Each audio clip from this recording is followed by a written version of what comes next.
સાબરકાંઠામાં વધુ એક પોન્જી સ્કીમ સામે ફરિયાદ નોંધવામાં આવી છે। હિંમતનગરમાં એઆર કન્સલ્ટન્સી દ્વારા પોન્જી સ્કીમ ચલાવવામાં આવી તો હિંમતનગરના વ્યક્તિના સ્કીમમાં 4.46 લાખ ફસાયા। સમયથી એઆર કંપનીએ પૈસા ચૂકવવાનું બંધ કર્યું અને મૂડી પર 3 થી 10% વ્યાજ વળતર આપવાની લાલચ આપવામાં આવી હતી।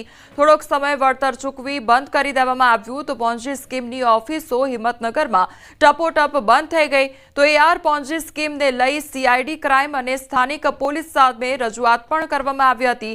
આખરે હિંમતનગર એ ડિવિઝન પોલીસે એઆર પોન્જી સ્કીમના સંચાલકો સામે ગુનો નોંધ્યો તો જીપીઆઈડી એક્ટ હેઠળ પીઆઈ પ્રકાશ ચૌધરીએ ગુનો નોંધી તપાસ હાથ ધરી છે। અજય રજુસિંહ મકવાણા અને વનરાજ દિલીપસિંહ ઝાલા સામે ફરિયાદ નોંધાઈ તો ગત ડિસેમ્બર માસથી સંચાલકો ઓફિસ બંધ કરીને ભૂગર્ભમાં ઉતરી ગયા હતા। એઆર ગ્રુપના સંચાલકો ભૂગર્ભમાં ઉતરી ગયા તો સાબરકાંઠા અને અરવલ્લી સહિત રાજ્યમાં અનેક રોકાણકારો હોવાની આશંકા છે। ફરિયાદ નોંધાતા એઆર ગ્રુપનું કરોડોનું પોન્જી સ્કીમ કૌભાંડ સામે આવવાની શક્યતા છે। સંવાદદાતા ઈશાન અમારી સાથે જોડાઈ ગયા છે। ઈશાન, પોન્જી સ્કીમનું જે આખું કૌભાંડ છે તે સામે આવ્યું છે, અત્યારે ફરિયાદ પણ નોંધવામાં આવી, શું અપડેટ?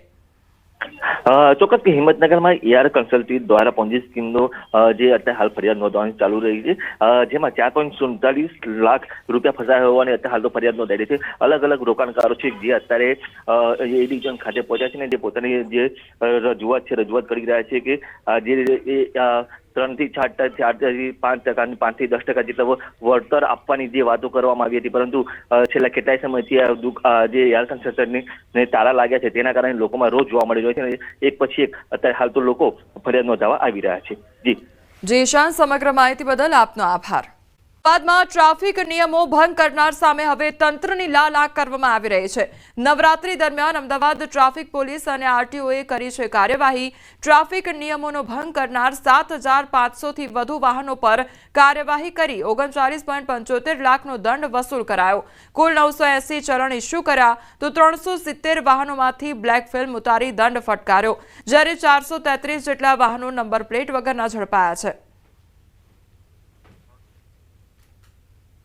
છેલ્લા 3 અઠવાડિયામાં ટ્રાફિક ડિપાર્ટમેન્ટ અને આરટીઓ ડિપાર્ટમેન્ટ દ્વારા જે ડ્રાઈવ કરવામાં આવેલી છે, જેમાં વિધાઉટ નંબર પ્લેટ કાળા કાચવાળા વાહનો જે ફરી રહ્યા છે, આ ઉપરાંત અન્ય ગુનાઓમાં પણ જે વાહનો ફરી રહ્યા છે ત્યાં તમામને ચલાણ આપવામાં આવે છે, ડિટેન કરવામાં આવેલા છે। આવા કુલ ચલણ જોઈએ તો 980 ચલણ ઇસ્યુ કરવામાં આવેલા છે, જેમાં વિધાઉટ નંબર પ્લેટ છે એ 430 વાહનો છે અને બ્લેક ફિલ્મવાળા છે 370થી વધારે વાહનો છે। દ્વારકાના અરબી સમુદ્રમાં ગેરકાયદેસર ડીઝલની હેરાફેરીના રેકેટનો પર્દાફાશ થયો છે। માછીમારીની આડમાં દરિયામાં ગેરકાયદેસર રીતે ડીઝલની ખરીદી કરી અન્ય માછીમારોને વેચવામાં આવતું હતું ડીઝલ તો સલાયા બંદરથી એસઓજીએ દરોડા પાડી બિલાલ ભાયા અને આમદ હુંદડા નામના 2 આરોપીઓને દબોચી લીધા છે તો બંને આરોપીઓ પાસે ડીઝલ સંગ્રહ કે વેચાણની કોઈ સરકારી પરવાનગી નહોતી। પોલીસે બોટમાંથી 1,08,000ની કિંમતનો 1200 લીટર ડીઝલનો જથ્થો કબજે કરી આગળની કાર્યવાહી હાથ ધરી છે। તપાસના અંતે ડીઝલના સપ્લાય ચેન અને વેચાણના મૂળ અંગે થઈ શકે છે સ્ફોટક ખુલાસા। સુરેન્દ્રનગરના પૃથુગઢ ગામે ભાણેજે નિદ્રાધીન મામાની કુહાડીના ઘા ઝીકી હત્યા કરી કાઢી। મળતી માહિતી મુજબ મામાએ પોતાની પત્નીની મશ્કરી બદલ ભાણેજ રોહિત તડવીને ઠપકો આપ્યો હતો, જેના કારણે ઉશ્કેરાયેલા રોહિતે ખેતરમાં સૂતા મામાને મોતને ઘાટ ઉતાર્યો। ઘટનાના પગલે ધ્રાંગધ્રા પોલીસે હત્યાનો ગુનો નોંધીને હત્યારા ભાણેજને બોડેલી ગામ નજીકથી ઝડપી પાડ્યો છે। હાલ પોલીસે કાયદેસરની કાર્યવાહી પણ હાથ ધરી છે। મહિલા હતા, તેમની મશ્કરી જે છે એ આરોપી રોહિતભાઈ રણછોડભાઈ તડવીએ કરેલી હતી અને તે દરમિયાન જે મરણ જનાર છે વિક્રમભાઈ રામાભાઈ તડવી એ આ મશ્કરી કરવા બાબતે તેમને ઠપકો આપેલો હતો અને આ બાબતનું મનદુખ રાખીને જે આરોપી છે તેમણે કુહાડી દ્વારા મરણ જનારના માથાના ભાગે ગંભીર ઈજા કરેલી હતી, કારણે સારવાર દરમિયાન તારીખ 29/9/2025ના રોજ મૃત્યુ થયેલું હતું। જોડાની સ્થિતિને લઈ વધુ ચર્ચા કરશે અમારા સહયોગી સિદ્ધાર્થ ધોળકિયા। જે મોડેલ અત્યારના આપણને બતાવી રહ્યું છે એ છે જીએફએસ વેધર મોડેલ, બરોબર. હવે અહીંયા આગળ આપ જોશો તો જે ડીપ ડિપ્રેશનની વાત આપણે કહી રહ્યા હતા એ પહેલા આ જે શક્તિ વાવાઝોડું જે નામ આવ્યું છે તે તેના માટે આવ્યું છે કારણ કે સમુદ્રની અંદર જે છે તે ડિપ્રેશન ડીપ ડિપ્રેશન બાદ તે વાવાઝોડું બની રહ્યું છે. હવે આ જીએફએસ વેધર મોડેલ પ્રમાણે જો આપણે જોઈએ તો જીએફએસ વેધર મોડેલ પ્રમાણે પરિસ્થિતિ એ છે કે આ તમામ જગ્યાએ આ તમામ વિસ્તારમાંથી જે આપ જોશો તો અહીંયા આ યુ ટર્ન મારી અને પાછું ગુજરાત તરફ જઈ રહ્યું છે.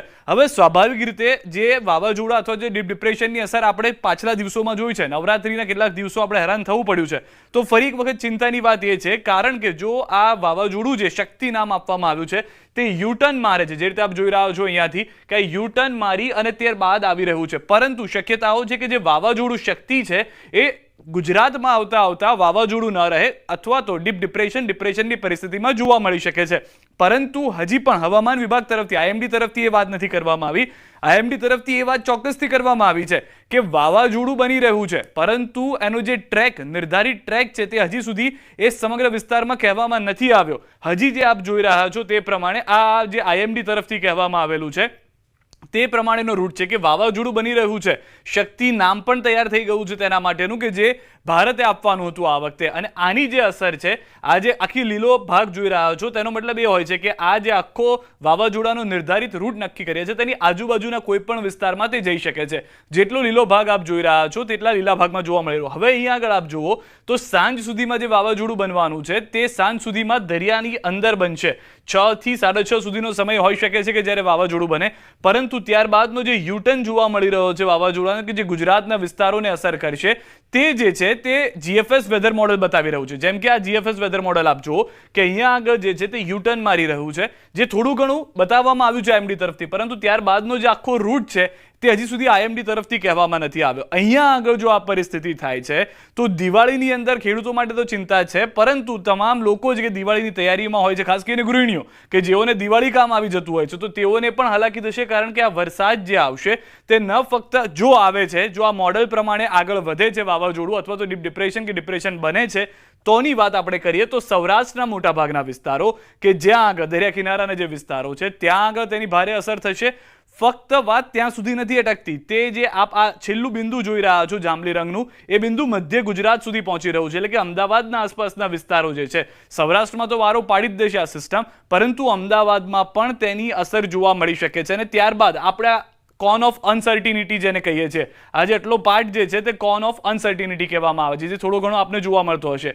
એ ભાગ એ હોય છે કે તેની આસપાસના વિસ્તારમાં પણ તે ફંટાઈ શકે છે, આસપાસના વિસ્તારમાં પણ તેની અસર જે છે તે થઈ શકે છે. તો સમગ્ર ગુજરાત જે છે તે અત્યારના કોન ઓફ અનસર્ટિનિટીમાં જોવા મળી રહ્યો છે, એટલે કે અહીંયા તમામ વિસ્તારમાં તેની અસર જોવા મળી શકે છે. સાંજ સુધીમાં આ જે વિસ્તાર જે છે તે સાંજ પછીની જે પરિસ્થિતિની વાત કરીએ તો ત્યારે એક નવો રૂટ મળી શકે છે, પરંતુ સાંજ સુધીમાં વાવાઝોડું બની શકે છે, જેની સત્તાવાર જાહેરાત હાલમાં આઈએમડી તરફથી જે કરવામાં આવી છે તે પ્રમાણે કે સાંજ સુધીમાં તે વાવાઝોડું હોઈ શકે છે. રૂટ જે છે નિર્ધારિત તે કેવો હશે તે ત્યારબાદ ખ્યાલ આવશે, પરંતુ અહીંયા એ વાત સ્પષ્ટ છે કે જે રીતના ધીમે ધીમે આ વાવાઝોડું જે છે તે દરિયાની અંદર છે તેની અસર જે છે ગુજરાતમાં માનવામાં આવી રહી છે પ્રીતિ, તો એ વાત પણ સ્પષ્ટ છે કે જો આ રૂટ પ્રમાણે તે આગળ વધે છે તો મોટાભાગના વિસ્તારમાં તે અસર કરશે. વરસાદ ગુજરાતનો વારો પાડી દેશે. અરબી સમુદ્રમાં વરસાદી સિસ્ટમ સક્રિય થઈ છે. અરબ સાગરમાં ડીપ ડિપ્રેશન સક્રિય થયું છે. સૌરાષ્ટ્ર કચ્છમાં વીજળીના કડાકા ભડાકા રહેશે. દરિયાકાંઠે 40 થી 50 કિલોમીટરની ઝડપે પવન ફૂંકાશે. આગામી 3 કલાકમાં આ ડીપ ડિપ્રેશન ચક્રવાતમાં ફેરવાશે.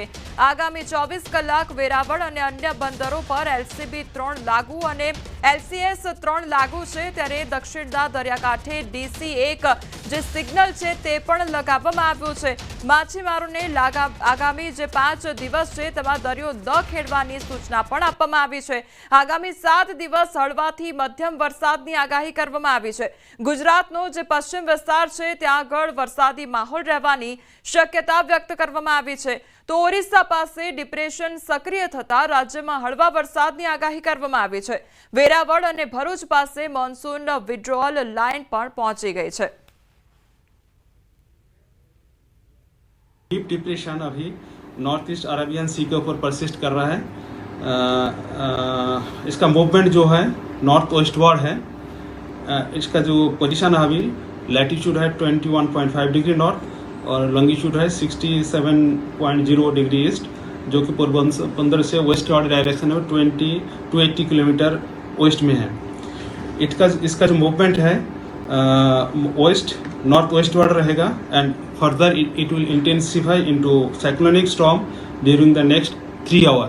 इसके बाद thereafter it will likely to move nearly westward, then west south westward and intensify further into severe cyclonic storm during the next. વડોદરાના વ્યારા જૂથ ગ્રામ પંચાયતમાં હોબાળો સર્જાયો। 3 કલાકથી બેઠેલા ગ્રામજનો અધિકારી નહીં આવતા કંટાળી ગયા તો ગ્રામ સભામાં તાલુકા કક્ષાએથી અને મામલતદાર કક્ષાએથી કોઈ અધિકારી ફરક્યા નહીં। અધિકારીઓ બેજવાબદાર બનતા ગ્રામજનો અકળાઈ ગયા હતા તો અધિકારીઓ નહીં આવતા ગ્રામ સભામાંથી ગ્રામજનોએ વોકઆઉટ કર્યું હતું। ગામના પડતર પ્રશ્નોની ચર્ચા અધૂરી રહેતા ગ્રામજનો રોષે ભરાઈ ગયા હતા।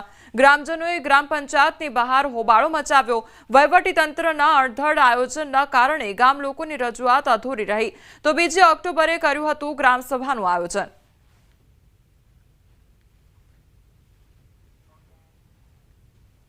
મામલતદાર શ્રી કે ટીડીઓ શ્રીએ કોઈ અહીંયા તાલુકાની માહિતી કોઈ નોડલ ઓફિસર કે કોઈ અહીંયા તાલુકા લેવલનો માણસ આવ્યો નથી હાજર। ગ્રામજનો બધા અહીં હાજર છે અને ગ્રામ સભા કરવા બધા સારી રીતે પહેલેથી આવે જ છે અને ગ્રામ સભા થાય જ છે। અને આજે એક આ લોકોના મુદ્દા છે ખરેખર સાચા છે, ગોચરના દબાણના છે, નહેરોના દબાણના છે, બીજા પ્રશ્નો છે વિકાસના, તો એ લોકોને રજૂઆત કરવી હોય તો તાલુકા લેવલનો જે માણસ આવે અને એઓ સાંભળે ને એ રજૂઆત ઉપર જાય એવી આ લોકો ગ્રામજનોની રજૂઆત છે। 2 ઓક્ટોબરના રોજ વ્યારા ગ્રામ પંચાયત ખાતે ગ્રામ સભાનું આયોજન કર્યું હતું, પણ ઉપલી કક્ષાએથી કોઈ હાજર રહેલ નથી, જેથી આ ગામ લોકોએ વોકઆઉટ કરેલ છે।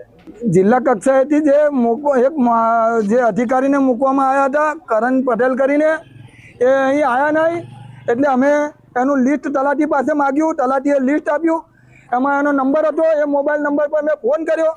અમે મેલાભાઈને અમે બધા ગામના ગ્રામજનોએ ફોન કર્યો તો એને ફોનની અંદર મારી જોડે એવી વાત કરી કે મારી બદલી કલેક્ટર કચેરી થઈ ગઈ છે। તો મેં કહું શું તમે તમામ સાહેબ કે મને ઓર્ડર કોઈ જાતનો મળ્યો નથી કે હા કે સરકારી અધિકારી તરીકે તાલુકા પંચાયત તરફથી કે મામલતદાર કચેરી તરફથી કોઈ પણ અધિકારી અહીંયા ગ્રામ સભામાં હાજર રહેલ નથી।